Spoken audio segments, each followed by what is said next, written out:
자,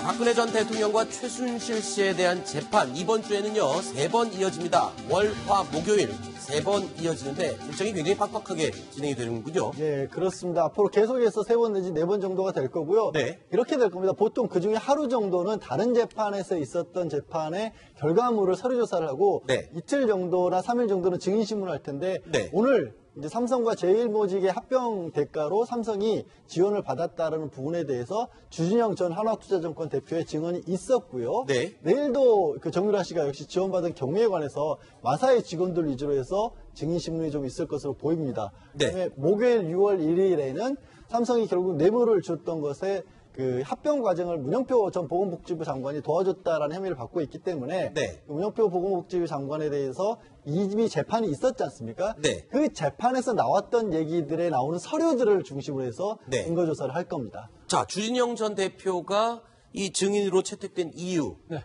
뭐였죠? 아까 양 변호사님께서 지금 말씀하신 것처럼 사실 이 사건의 가장 중요한 것은 삼성이 뇌물을 줬는데 그 그렇죠. 이유가 무엇이냐? 바로 이제 이 지금 구속 수감 중인 이재용 부회장의 경영권 승계 그것을 위해서 삼성물산과 제일모직의 합병이 필요했고 네. 그것을 위해서는 청와대가 국민연금공단 큰 주주였던 국민연금공단의 승인이 찬성이 필요했고 네. 그래서 그런 구조로 이 뇌물 사건이 이어진다. 네. 그래서 그것을 증언하기 위해서는 사실 당시에 2015년 당시 삼성물산과 제일모직이 합병했을 때 국내 유수의 증권회사들이 모두 다 찬성을 했지만 거의 다 찬성을 했지만 하나투자증권의 사장이었던 주진영 지금 오늘 증인으로 나온 주진영 당시 사장만은 반대하는 보고서를 썼기 때문에 네. 오늘 증인으로 불러서 이 사건이 삼성물산과 제일모직의 합병이라는 것이 결국은 뇌물 사건의 발단이다. 이런 네. 것을 입증하기 위해서 오늘 불렀던 것입니다. 네. 자, 이 삼성물산과 제일모직의 합병을 반대를 했다가 불이익을 받았던 사람 청문회 때 그 사람이었습니다. 당시 대화 내용 들어보시죠.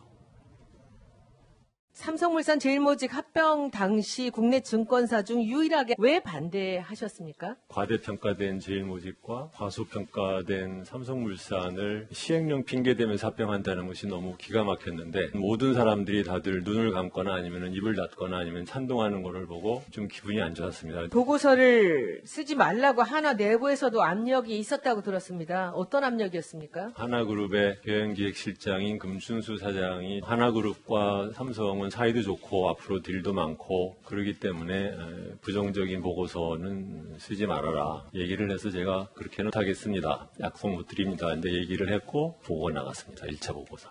그 물러나라고 하는 이유는 무엇이었습니까? 주 사장이 물러나야 될 거다. 그래서 제가 먼저 사임할 일은 없으니 만약에 물러나게 하고 싶으면 법적인 절차대로 하십시오. 그렇게 얘기를 했습니다. 왜 한화에서는 이렇게 그 일에 대해서 예민하게 반응을 했을까요? 하나그룹에서는 우리나라 재벌들이 다 그렇지만 중에 이제 조직 폭력배들이 운영하는 방식과 똑같아서 한마디 말을 거역하면은 그거를 확실하게 응징을 해야 다른 사람들이 말을 따라간다고 생각하는 그런 논리가 있을 거라고 생각을 합니다.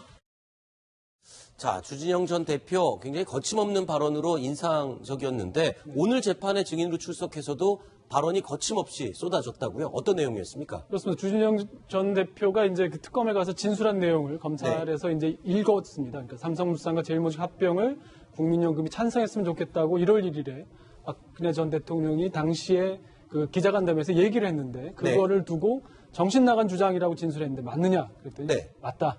그렇게 진술한 게 맞다. 문제가 많은 발언이라고 생각을 한다. 이렇게 오늘 대답을 했고요. 그런데 이제 그 최순실 씨의 변호인인 이경재 변호사가 이제 반박을 한 거죠. 평소 당신이 그렇게 다른 의견을 들으면 정신 나간 주장이라는 표현을 쓰는 거 아니냐. 그랬더니 자주 쓰지 않는다. 단호하게 이제 잘랐고요. 그 다음에 이제 그 박근혜 전 대통령의 변호인인 유영하 변호사가 삼성이 합병의 대가로 승마를 지원하고 이 미르 K스포츠 재단 출연을 했다고 생각한 이유가 뭐냐. 그랬더니 이유 없이 삼성이 그렇게 최순실에게 박근혜 대통령과 박근혜 전 대통령이라고 하지도 않고 피고 박근혜 씨라고 불렀어요.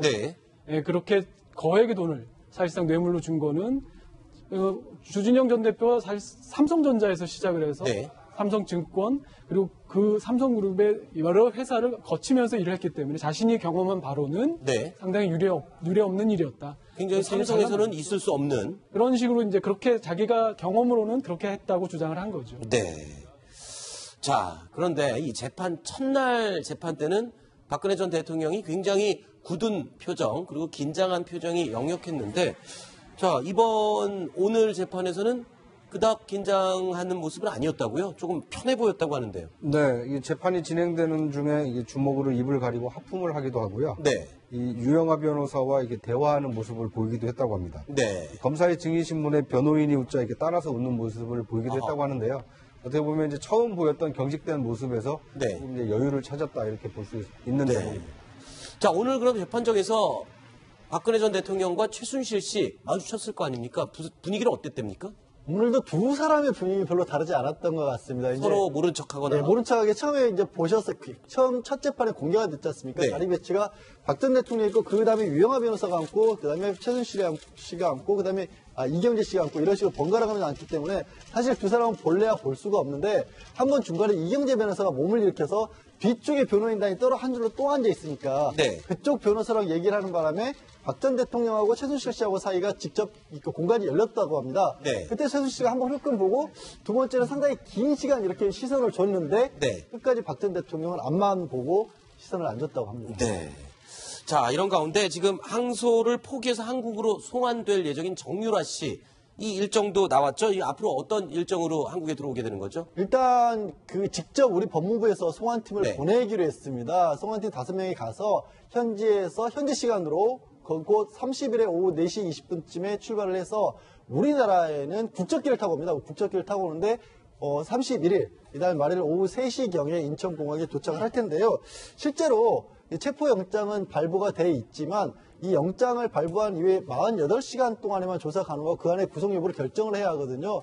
그리고 이 비행기 안에 만약에 국적기를 탈 경우 국적기 안에서는 대한민국 영토나 마찬가지이기 때문에 영장을 집행할 수 있긴 하지만 네. 그때 미리 만약에 영장을 집행하면 그만큼 시간이 가는 거잖아요. 네. 또 제3국을 경유해야 되기 때문에 시간도 많이 걸리고 하기 때문에 아마도 한국에 도착해서 비행기에서 내리는 과정에서 내리기 전에 네. 체포영장 보여주고 집행하고 거기서 수갑을 채워서 네. 체포한 상태로 이렇게 그 수사에 들어갈 것으로 보입니다. 알겠습니다. 자, 8번째 소식까지 살펴봤고요. 다음 9위 소식은 어떤 내용인지 확인해 보겠습니다.